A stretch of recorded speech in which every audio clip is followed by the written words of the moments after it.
எல்லாரும் நல்லா இருக்கீங்களா? மஷ்ரூமே பிடிக்காது அப்படின்னு ஓடுறவங்க கூட 2வது முறை கேட்டு சாப்பிட்ற அளவுக்கு இந்த மஷ்ரூம் கிரேவி ரொம்ப சுவையாக இருக்குங்க. இந்த மஷ்ரூம் கிரேவியை ஒயிட் ரைஸு, புலாவ், சப்பாத்தி, நான், பரோட்டா, பூரி இது போல் எல்லாத்துக்குமே நம்ம தொட்டுட்டு சாப்பிட்லாம்.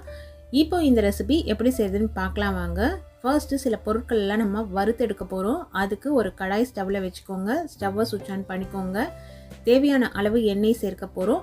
நான் இன்றைக்கி செய்யக்கூடிய அளவு ஒரு 8 பேர் சாப்பிட்லாம். 3 டேபிள் ஸ்பூன் அளவுக்கு எண்ணெய் சேர்த்துருக்கேன், கடலெண்ணெய். நீங்கள் உங்கள் விருப்பப்படி கடலெண்ணெய், நல்லெண்ணெய், சன்ஃப்ளவர் ஆயில்னு எது வேணாலுமே சேர்த்துக்கலாம். இதில் 1 டேபிள் ஸ்பூன் அளவுக்கு மிளகு சேர்க்குறேன்.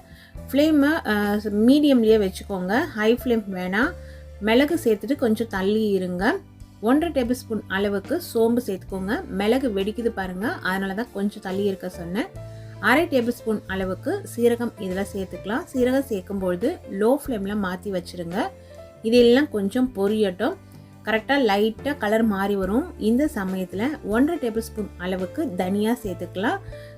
தனியா கொத்தமல்லி விதைன்னு சொல்லுவீங்க சில ஊர்களில், அதை சேர்த்துக்கிறோம் நம்ம.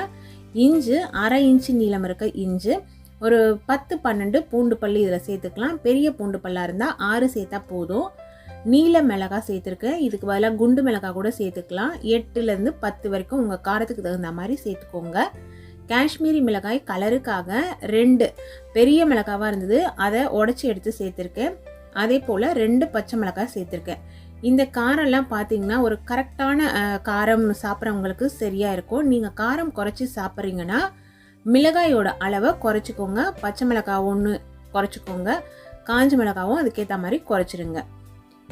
ஒரு கைப்பிடி அளவுள்ள முந்திரி பருப்பை இதில் சேர்த்துடலாம். சேர்த்துட்டு எல்லாத்தையுமே நல்லா கலந்து விடலாம். இது எல்லாம் எண்ணெயில் நல்லாவே பொரிஞ்சு கலர் மாதிரி செவந்து நமக்கு வரணும். கைவிடாமல் கலந்து விட்டால் தான் ஒரு பக்கம் செவந்து போகாது, கரெக்டாக நமக்கு வறுபட்டு வரும். இப்படி வறுபட்டு வந்தால் தான் நம்மளோட கிரேவி நல்லா சுவையாக மணமாக இருக்கும். இப்போது இதில் வெங்காயம் சேர்த்துக்கலாம். ஒரு பெரிய சைஸ் வெங்காயம் இதில் ரஃப்பாக கட் பண்ணி சேர்த்துருக்கேன். சாம்பார் வெங்காயம் இருந்ததுன்னா 10லேருந்து 12 சாம்பார் வெங்காயம் சேர்த்துக்கோங்க. சாம்பார் வெங்காயம்னா சின்ன வெங்காயம்னு நம்ம சொல்வோம் இல்லைங்களா, அந்த வெங்காயம் தான். அது கூட ரொம்ப பொடி பொடியாக இருந்ததுன்னா கொஞ்சம் கூடுதலாக கூட நீங்கள் சேர்த்துக்கலாம். வெங்காயத்தை சேர்த்துட்டு கலந்து விடலாம். லோ ஃப்ளேமில் தான் இருக்குது. இப்போ பாருங்கள், இது எல்லாமே நல்லா வறுபட்டு வந்திருக்கு. கலர் அழகாக சேஞ்ச் ஆகி வந்திருக்கு. கொஞ்சம் கூட கருகவே இல்லை. ஒரு சின்ன சைஸில் இருக்க தக்காளி இதில் சேர்த்துருக்கேன். நல்ல புளிப்பான தக்காளியாக இருந்ததுன்னா அதுக்கேற்ற மாதிரி நீங்கள் சேர்த்துக்கோங்க. இது நாட்டு தக்காளி, அதனால் சின்ன தக்காளி சேர்த்துருக்கேன். நீங்கள் புளிப்பில்லாத தக்காளி சேர்க்குற மாதிரி இருந்ததுன்னா ஒரு தக்காளி கூட சேர்த்துக்கலாம். அதற்கு அடுத்தது 1 டேபிள் ஸ்பூன் அளவுள்ள கசகசா. சில ஊர்களில் கசகசா கிடைக்காது, அதாவது சில ஊருன்னு சொல்ல முடியாது, வெளிநாடுகளில் சில நாடுகளில் கசகசா கிடைக்காது. அப்படி கிடைக்காதவங்க இதை ஸ்கிப் பண்ணிவிடுங்க. கசகசா சேர்த்த உடனே நான் ஸ்டவ்வை சுவிட்ச் ஆஃப் பண்ணிட்டேன். அந்த சூடே போதும். எல்லாத்தையும் நல்லா கலந்து விட்டுடலாம்.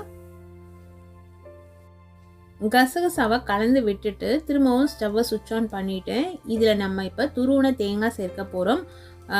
ஒரு 1/4 மூடி தேங்காய், 1/4 மூடி தேங்காய் அளவுக்கு தேங்காய் துருவலை இதில் சேர்த்துருக்கேன். தேங்காய் துருவும்போது அந்த கருப்புலாம் அதிகமாக இல்லாமல் பார்த்து சேர்த்துக்கோங்க. அதே போல் ரொம்ப முற்றலான தேங்காய் சேர்த்திங்கனாலும் கிரேவி நல்லா சுவையாக இருக்காது.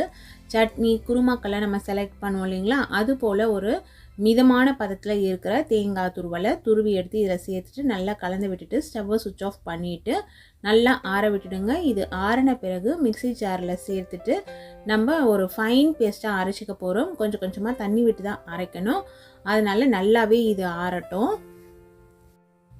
நல்லா ஆறிடுச்சு. இப்போ ஒரு மிக்ஸி ஜாரில் சேர்த்துட்டு 2 இனுக்கு கருவேப்பிலையை உருவி இதில் சேர்த்துட்டு கொஞ்சமாக தண்ணி சேர்த்து நல்லா ஃபைன் பேஸ்ட்டாக அரைச்சிக்கோங்க. நான் வதக்கி வச்சுருந்ததில் பாதி அளவு தான் இப்போ இந்த மிக்ஸி ஜாரில் சேர்த்து அரைக்கிறேன். இதை பவுலில் சேஞ்ச் பண்ணி வச்சுட்டு திரும்பவும் நம்ம இந்த மிக்ஸி ஜாரில் மீதம் இருக்கிறத சேர்த்து சில மசாலா பொருட்கள்லாம் இதனோடையே சேர்த்து அரைக்க போகிறோம். ஏன்னா மிக்ஸி ஜாரோட சைஸு மீடியம் சைஸ் தான், அதனால் பேட்சாக நம்ம அரைச்சிக்கிறோம். 1/4 டேபிள் ஸ்பூன் அளவுள்ள மஞ்சள் தூள், 1/2 டேபிள் ஸ்பூன் அளவுள்ள தனி மிளகாய் தூள். இதுக்கு பதிலாக நீங்கள் காஷ்மீரி மிளகாய் தூள் கூட 3/4 டேபிள் ஸ்பூன் அளவு சேர்த்துக்கலாம். கரம் மசாலா தூள் 1/2 டேபிள் ஸ்பூன் அளவுக்கு இதில் சேர்த்து இது போல் ஒரு ஃபைன் பேஸ்ட்டாக அரைச்சி ஏற்கனவே அரைச்சி வச்சுருக்க விழுதோடையே சேர்த்து வச்சுருங்க. மிக்ஸி ஜாரில் கொஞ்சமாக தண்ணி விட்டு அலசி கூட நீங்கள் சேர்த்துக்கலாம். இப்போ அடி கனமாக கொஞ்சம் ஹைட்டாக இருக்க ஒரு பேன் எடுத்து ஸ்டவ்வில் வச்சு ஸ்டவ்வை சுவிட்ச் ஆன் பண்ணிவிட்டு தாளிக்கிறதுக்கு தேவையான அளவு கடலெண்ணெய் இதில் சேர்த்துருக்கேன். 2 டேபிள் ஸ்பூன் அளவுள்ள கடலெண்ணெய் சேர்த்துட்டு எண்ணெய் சூடுறதுக்கு முன்னாடியே அரைச்சி வச்சுருக்க விழுதை இதில் சேர்த்துடணும். தேவையான அளவு உப்பு சேர்க்குறோம். நான் இப்போ இதில் 3/4 டேபிள் ஸ்பூன் அளவுக்கு கல்லுப்பு சேர்க்கிறேன். தூளுப்பு சேர்க்கிற மாதிரி இருந்ததுன்னா 1/2 டேபிள் ஸ்பூன் அளவு சேர்த்தா போதும். உங்களுக்கு எந்த அளவு உப்போட டேஸ்ட்டு நீங்கள் ஃபாலோ பண்ணுறீங்கன்றதுக்கு ஏற்ற மாதிரி கூட குறைய பார்த்து சேர்த்துக்கோங்க. மிதமான தீயில வச்சு நல்லா கலந்து விடும் பொழுது இந்த மசாலா எல்லாமே நல்லா நமக்கு சுருங்கி வரும். அந்த சமயத்தில் 2 டேபிள் ஸ்பூன் அளவுள்ள ஃப்ரெஷ் க்ரீம் சேர்த்துக்கோங்க. ஃப்ரெஷ் க்ரீம் நம்ம வீட்டில் இல்லைன்னா பரவாயில்ல, அந்த சமயத்தில் இருந்ததுன்னா சேர்த்துக்கோங்க. சேர்த்து நல்லா கலந்து விட்டுட்டு திரும்பவும் லைட்டாக தட்டு போட்டு மூடி லோ ஃப்ளேமில் வச்சுட்டு அப்படியே சுருங்க விட்டிங்கன்னா இது போல் நமக்கு ஒரு 5லேருந்து 8 நிமிஷத்துக்குள்ளே கிரேவி ரெடி ஆகும். இந்த பதம் வந்த பிறகு 400 கிராம் அளவுள்ள மஷ்ரூமை நல்லா வாஷ் பண்ணிவிட்டு ஒரு மஷ்ரூமை 4ஆக கட் பண்ணி எடுத்து சேர்த்துருக்கேன். இந்த கிரேவி பார்த்தீங்கன்னா கிட்டத்தட்ட ஒரு 6லேருந்து 8 பேருக்கு சாப்பிட்லாம். நல்லா தாராளமாக சாப்பிட்றவங்க 6 பேர் சாப்பிட்லாம். நம்ம லைட்டாக தான் சாப்பிடுவோம்னு நினைக்கிறவங்க 8 பேர் சாப்பிட்லாம். நல்லா கலந்து விட்டுட்டு லைட்டாக தட்டு போட்டு மூடி அப்படியே ஒரு மிதமான தீயில வச்சுருங்க.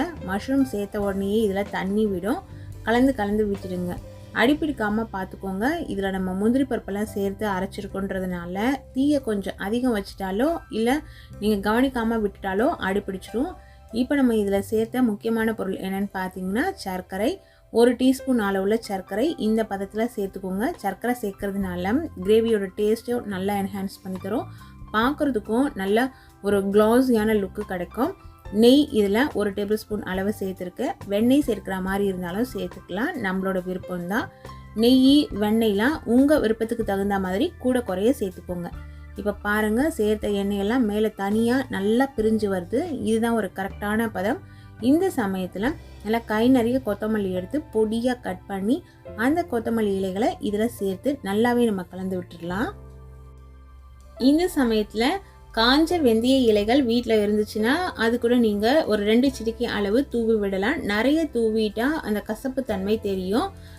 கசூரி மேத்தின்னு சொல்லுவாங்க. இந்த கசூரி மேத்தி பவுடராகவுமே கிடைக்குது. பவுடர் கிடைச்சா கூட நீங்கள் 1/4 டேபிள் ஸ்பூன் அளவு சேர்த்துக்கலாம். இதெல்லாம் சேர்க்கறதுனால உங்களோட மஷ்ரூம் கிரேவியோட டேஸ்ட்டும் அதனோட ஸ்மெல்லும் நல்லா தூக்கி கொடுக்குங்க. நல்ல சுவையான சூப்பரான மஷ்ரூம் கிரேவி சூப்பராக ரெடி ஆகிடுச்சு. இனி நீங்கள் இதை உங்களுக்கு பிடிச்ச மாதிரி எந்த உணவோடையும் மேட்ச் பண்ணி சாப்பிட்டுக்கலாம். அட்டகாசமான இந்த மஷ்ரூம் கிரேவியை நீங்களும் உங்கள் வீட்டில் செஞ்சு சாப்பிட்டு என்ஜாய் பண்ணுங்கள். Thank you friends.